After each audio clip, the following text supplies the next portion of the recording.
Le virus s'est propagé dans l'établissement via 2 patients de retour à quelques jours d'intervalle des hôpitaux de Brive et Tulle. Ces 2 résidents avaient pourtant été testés négatifs et isolés dans leur chambre. Ce sont les premiers cas enregistrés à l'EHPAD des Gabariers. Bien que toutes les procédures aient été respectées entre les hôpitaux et nous, puisque nous sommes vraiment partenaires face à cette crise sanitaire, eh bien, la preuve est faite que quoi qu'on fasse, le mieux qu'on fasse, il arrive quand même à rentrer dans les établissements. En tout, 14 résidents et une dizaine de soignants sont positifs. Aucun cas grave pour l'instant. Par chance, 80% des pensionnaires avaient été vaccinés le 20 janvier. Les salariés, mobilisés depuis le mois de mars, encaissent le coup. Elles sont un peu désemparées d'avoir tenu jusque-là, passer la première vague, la deuxième vague et se faire avoir à la troisième.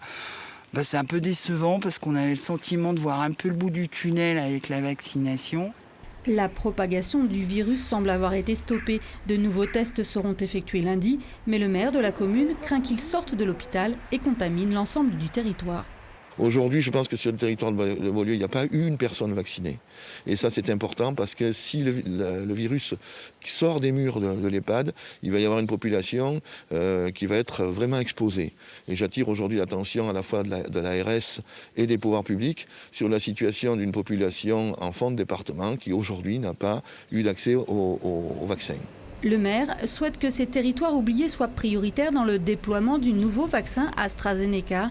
Les résidents de l'EHPAD, eux, recevront leur 2e dose mercredi, du moins ceux dont le résultat du dernier test Covid sera négatif.